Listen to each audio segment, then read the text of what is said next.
मत्ती 13 का 25 पढ़ो, मैथ्यू 13:25। जब लोग सो रहे थे तो उसका बैरी आकर लोगों के बीच जंगली बीज बोकर चला गया। जंगली बीज बैरी ने कब बोया? जब लोग सो रहे थे।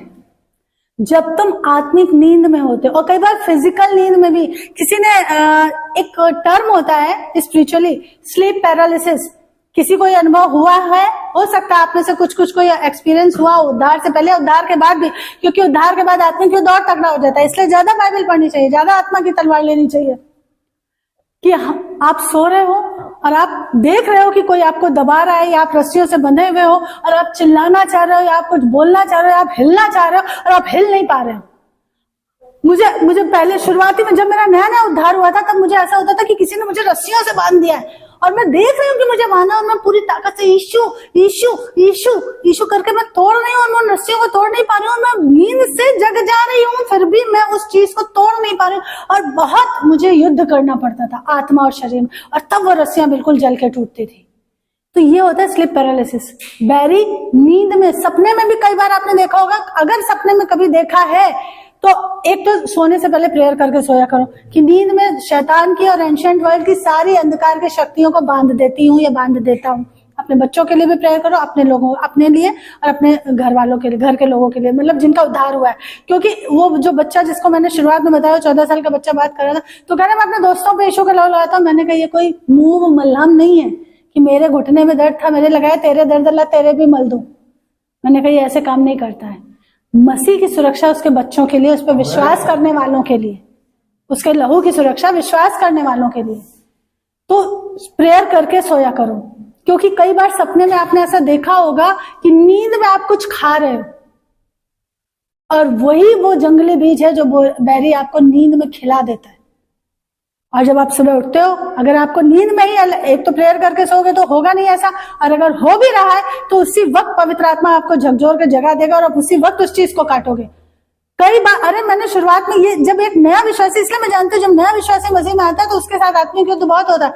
मैंने शुरुआत में चीजें बहुत झेली हैं, तो ऐसा लगता, और मैं नींद में जग जाती थी, मैं देखती थी मेरा मुंह चल रहा है, तो मुझे समझ में आता था। पवित्र आत्मा ने बताया कि अरे बाबा तू खाया कैसे तूने नींद में भी, उसको अभी जलाओ, उसको, उसके असर को अभी काटो, वरना उसके बाद क्या। कितने लोग ऐसे गवाही देते कि लेडीज प्रेग्नेंट थी, उनको नींद में किसी ने कुछ खिला दिया, वो कौन था? या तो किसी ने उसके लिए तंत्र मंत्र किया था, तो शैतान की शक्ति आई, या खुद शैतान ने खिलाया, और उसका मिसकैरेज सुबह उठने पे हो गया।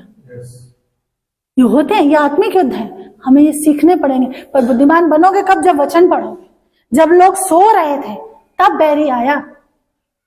अगर सुबह उठने पे याद आता तो उसके असर को तुरंत काटो, नहीं तो वो खिलाने के जरिए तुम्हारे शरीर में बीमारी इंजेक्ट करता है, तकलीफ या कलह या कुछ भी इंजेक्ट करता है।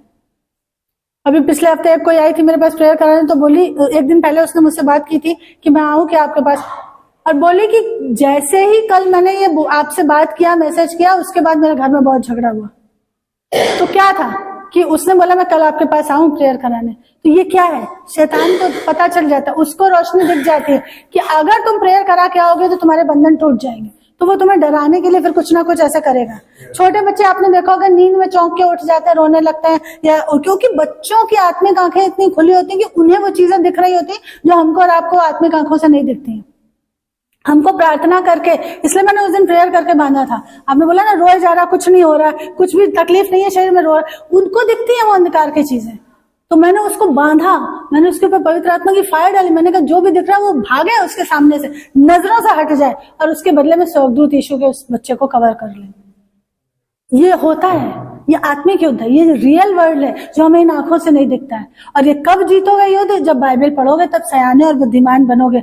दानियल भी वो करता था जो सही था, वचन में जो सही है उसके अनुसार चलो। बहानों की आड़ में छुप के जो सही स्टेप लेना था, अगर अभी तक वो नहीं ले रहे हो, इस साल बहाने बंद। इस साल शरीर आत्मा, आत्मा शरीर के विरोध में जो युद्ध चलता है उसको जीतना ही है। ये खुद करने से होगा।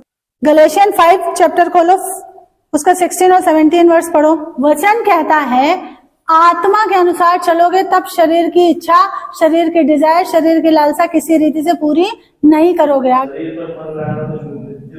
अब बस शरीर पर मन लगाना मृत्यु है, वचन कह रहा, मैं नहीं कह रही। अब देख लो क्या करना है, शरीर की सुननी है कि आत्मा की सुननी है, आगे फैसला तुम्हारा। वचन पढ़ा होता तो पता होता ना कि मुझे शरीर की नहीं सुननी है, पढ़ा ही नहीं तो पता ही नहीं है। पहले भी अंधकार में चल रहे थे। भजन 119 का 105वां वचन क्या कहता है? साम 119 वर्स 105 कहता है, तेरा वचन मेरे पांवों के लिए दीपक और मेरे रास्ते का उजियाला है।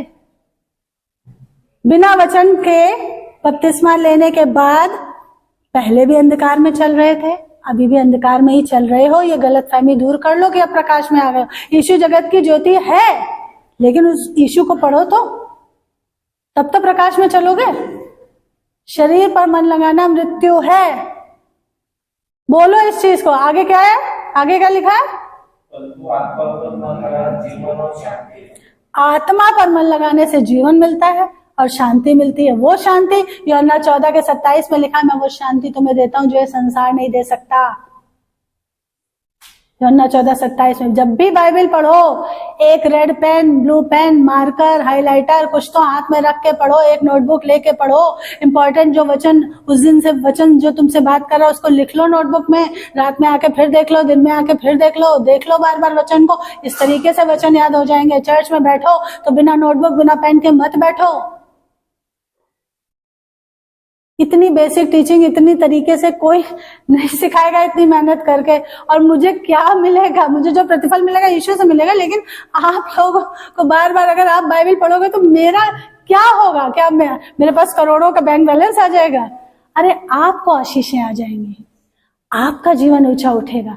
आपकी आशीषों को देख के आजू बाजू आपके रिश्ते नातेदार देख के ये जान जाएंगे कि इनका परमेश्वर यीशु है। वो जान जाएंगे। इसलिए बाइबल पढ़ो। नीति वचन जरूर पढ़ो। जो नहीं पढ़ रहे हैं अभी तक, नया नियम पढ़ रहे हो ठीक है, लेकिन साथ में नीति वचन पढ़ो। ठीक है, नीति वचन जरूर से जरूर पढ़ो। लास्ट इब्रानियों 3:1 पढ़ो। फेवर चाहिए इस साल तो वचन पढ़ो और वचन पे चलो। ना केवल पढ़ो बल्कि चलो। इसलिए हे पवित्र भाइयों, जो स्वर्गीय पुकार में भागी हो, उस प्रेरित और महायाजक यीशु पर जिसे हम अंगीकार करते हैं ध्यान करो। जब बैप्टिज्म लेते हो, बैप्टिज्म टैंक के अंदर पास्टर क्या पूछता है कि अब तुम यीशु के पीछे चलोगे? मतलब तुमने अंगीकार किया ना, मुंह से बोल के कबूलनामा किया ना। यही तो वचन कह रहा है। उस महायाजक यीशु पे जिसे हम अंगीकार करते हैं उसके जैसे करो, उसको इमिटेट करो, उसके जैसा चलो। यीशु रात दिन वचन पढ़ते थे, जबकि वो तो स्वयं परमेश्वर था। उसको यहूदी की रीति से तोरा सुनाने की जरूरत क्या थी? फिर भी उसने पूरा एक एक चीज किया है। खतना तक हुआ है। आज हमारे मन का खतना होता है, स्त्रियों का भी खतना होता है। कैसे? मन का खतना, शरीर का खतना नहीं। हमें हमारे भावनाओं का खतना करना पड़ता है। हमें हमारी भावनाओं को काटना पड़ता है, फीलिंग्स को काटना पड़ता है, मन को काटना पड़ता है, इच्छाओं को काटना पड़ता है, शरीर की लालसाओं को काटना पड़ता है। क्योंकि अभी तो वचन पढ़ा ना, शरीर पर मन लगाना मृत्यु है। आमीन। अगर तुम लोग को नाश होती हुई आत्माओं का बोझ है तो जरूर से जरूर अपने आप को वचन से मजबूत बनाओगे। मेरे पापा को किसी ने वचन नहीं बताया। मेरे पैदा होने से पहले वो चले गए।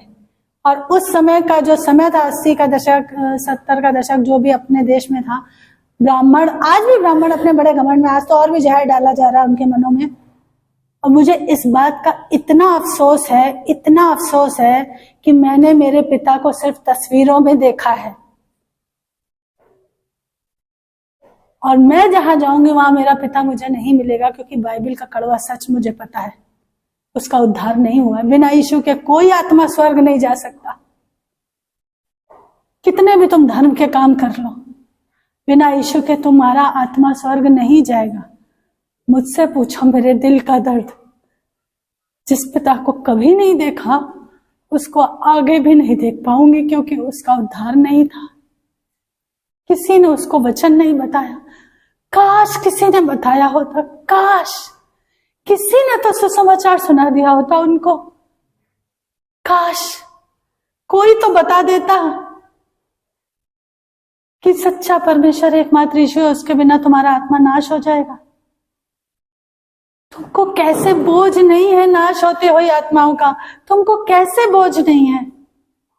मुझे नहीं समझ आता।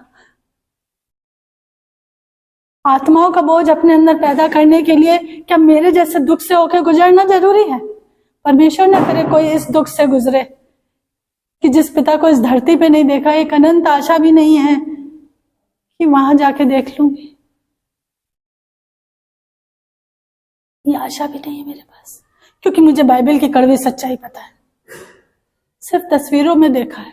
इसलिए मैं हर दिन कहती हूँ कि इस धरती पे पिता की गोद नहीं मिली है, लेकिन मैं स्वर्ग में आके तेरी गोद में बैठूंगी, मुझे वो गोद चाहिए, मुझे वो गोद चाहिए। मैं क्यों तुम लोगों को यह सिखाती हूँ? सिर्फ इसलिए कि एक भी आत्मा नाश ना हो। तुम्हारे अंदर नाश होते हुए आत्माओं का अगर बोझ हो तो मुझे और पास्टर को बार बार ये बोलने की जरूरत ही ना पड़े कि बाइबल पढ़ो, बाइबल पढ़ो, बाइबल पढ़ो। अपना आत्मा बचाओ, और जब तुम मजबूत हो जाओगे तब तुम अपने प्रियजनों को बचा पाओगे। पहले खुद को बचाओ। तुमको कैसे बोझ नहीं है? वचन तो कहता है बहुतों को जो आग में जा रहे झपट के निकाल लो, पर तुम तो खुद ही बाइबल नहीं पढ़ते, अपने शरीर से हार जाते हो। क्या फायदा? कम से कम इस नए साल में अपने आप को सुधार लो। उसने हमको विजेता का जीवन दिया है, उसने हमको विजेता का जीवन दिया। बीमारी हमारे शरीर का हिस्सा नहीं है, कमी घटी कर्जे हमारे शरीर का हिस्सा नहीं है, तकलीफें कलह हमारे शरीर का हिस्सा नहीं है। एक हंसता खेलता स्वस्थ आशीषित सुखी परिवार ये मसीह के थॉट प्रोसेस में है, और वो जब पूरा होगा जब तुम ईमानदारी से वचन पढ़ोगे और उस पर चलोगे। मेरी तो जंग है, उस एक आत्मा के बदले में कम से कम करोड़ों आत्माएं बचाने पाऊं। प्रभु मुझे इस हद तक इस्तेमाल कर। और मैं दिव्यत को हर दिन यही सिखाती हूं कि तुम्हारे जन्म से एक आत्मा का उद्धार हुआ, तुम्हारे पिता का वो आश्चर्य कर्म देख के उद्धार हुआ। तुम्हारे जीवन से मेरे बेटे कम से कम करोड़ आत्माओं का उद्धार होना ही चाहिए। कम से कम 1 करोड़ आत्माएं जीत के जाना पिता के भवन में। वो बहुत हंसता है, बोलता थोड़ा कम नहीं हो सकता, मतलब कॉमेडी करता है। ये अगर लक्ष्य बना लोगे, खुद बचो, औरों को बचाओ। तुमको नाश होते हुए आत्माओं का अगर बोझ होगा तो कभी शरीर से हारोगे नहीं, बाइबल पढ़ोगे नियम से और उस पे चलोगे। आइए दुआ करें।